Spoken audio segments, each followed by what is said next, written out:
All right, my friends, I am here to talk about all the mistakes I've made with resin, and hopefully you guys won't make the same mistakes. Some of the mistakes I've made are pretty obvious where you would think, okay, that's common sense. But sometimes when you get really excited about doing a new project, you just kind of take off like a wild horse and you're like, okay, I'm just gonna do everything. I'm gonna be the resin master, and then it's a complete disaster. So stay tuned and we will talk about all my mistakes. All right, number one mistake, get a leveling tool.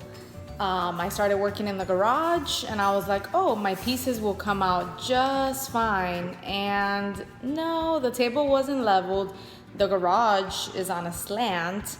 I thought just putting a few popsicle sticks under it and a few popsicle sticks under the pieces would solve the situation, but it just made it worse. I have some pieces that are literally warped like this. It looks like you're riding a wave.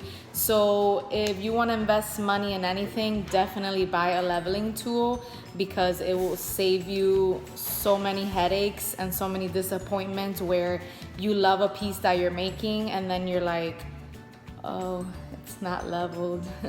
I can't sell it. So that's number one.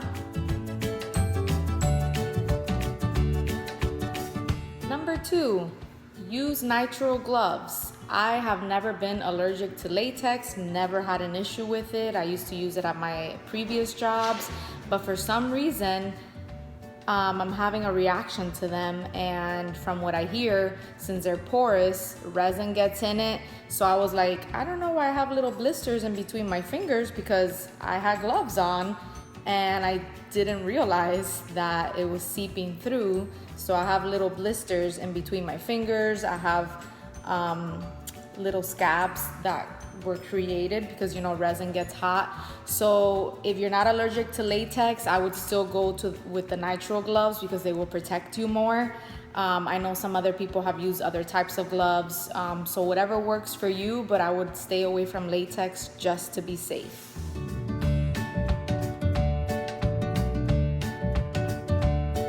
Number three, don't use a torch. I read about it, I saw videos about it, I saw comments about it, and I was like, oh, well, my pieces come out so much more clear when I use the torch, and it doesn't move the resin around like the heat gun does. So I was like, oh, I'll just use the torch one more time, it'll be fine. I've had letter molds ruined, I've had molds that chipped off in the middle. So from now on, even if the resin kind of spills over and does some crazy stuff, I'm gonna use the heat gun, because the torch, I had some stuff catch on fire with the torch. So it's just been a mess, and I'm just gonna stick to the heat gun and only use the torch if absolutely needed, because it's more trouble than it's even worth.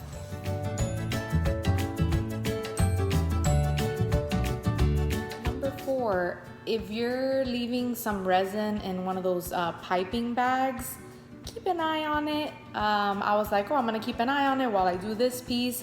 It turned into like a cinder block, and I was like, okay, I can't use it, the resin is gone. And then I was like, oh, maybe I could use it for something else. No, I just have to throw it away. So definitely keep an eye on stuff that you put in the piping bags when you're doing like creations with the resin, because it will harden the minute you take your eyes off of it. Because I kept looking at it, touching it, and then I'm like, oh, let me work on this.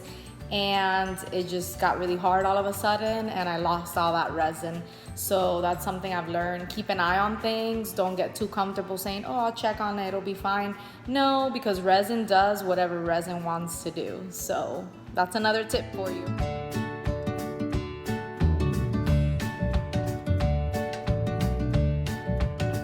Number five, which should have been number one, use protective gear. I wasn't using a mask or goggles the first few times I did resin, and I woke up and my eye was super puffy.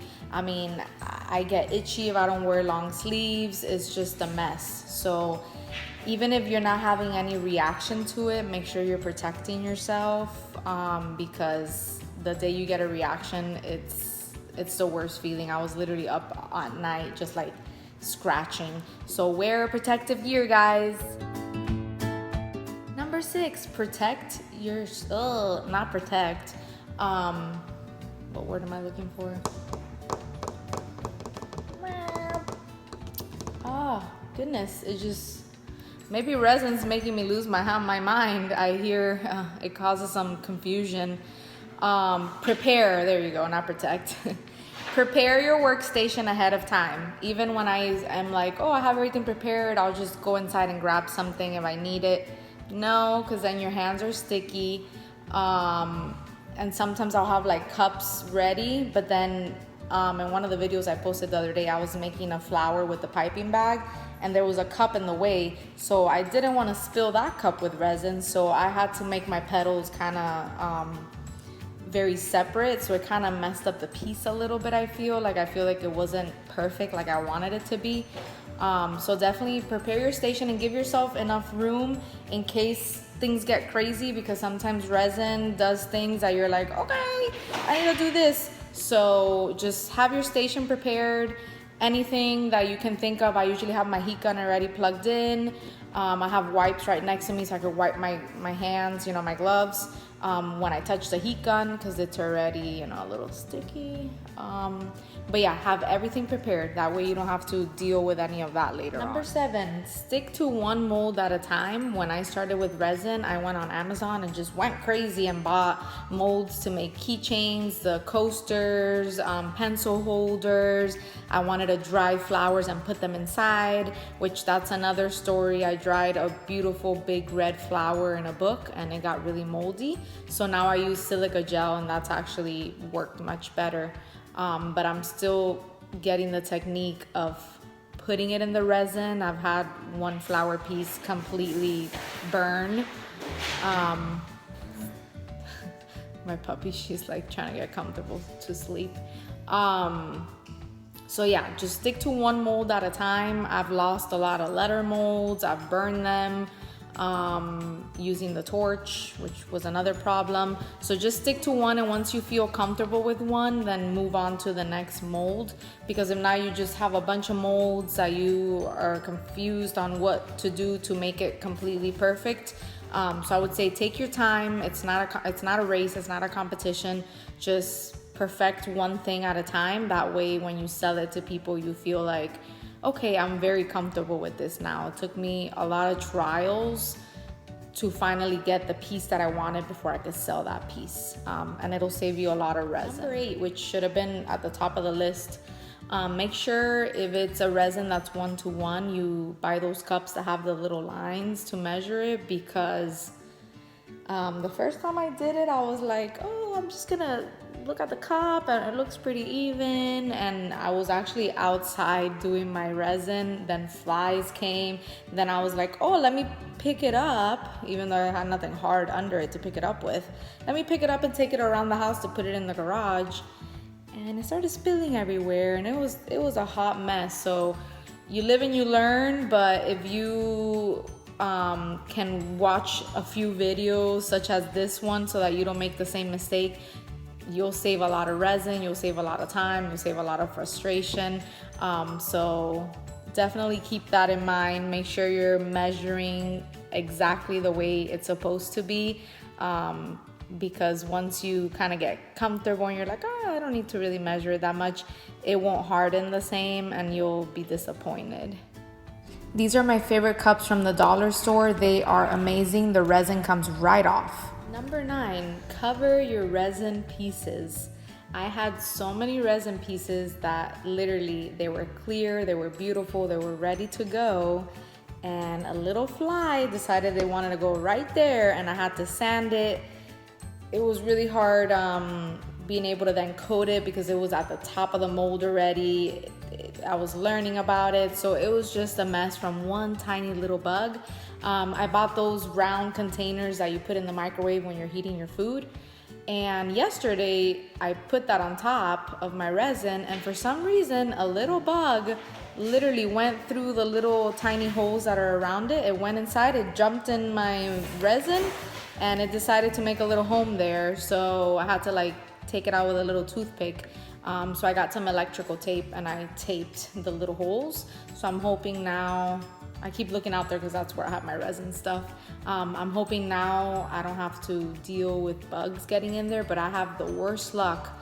And some of my pieces, literally as it's already drying, the bug sticks in there and then there's no way for me to take it out besides sanding it down. Unless somebody wants a little bug in their piece for like a cool effect, which I doubt.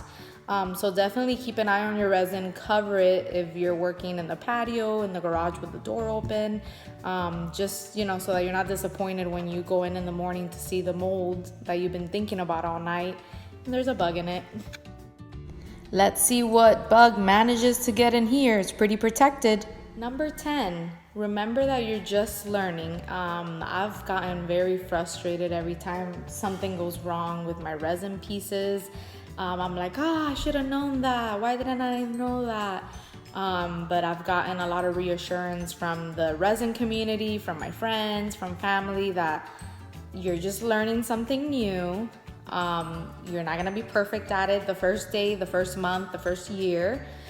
You will get better. There'll be less frustration, but you can't just go from 0 to 100. And, you know, I was being very hard on myself. Oh, I can't believe this happened. It was almost perfect. And then a bug landed in it and just, you know, driving myself crazy, very frustrated about it, making little simple mistakes that I'm like, if I would have thought harder and really thought about what I was doing, I wouldn't have made this mistake. But you know, you learn from your mistakes, so that's something that you just got to keep going if you really love resin. So I would say just hang in there, even if you made a lot of mistakes.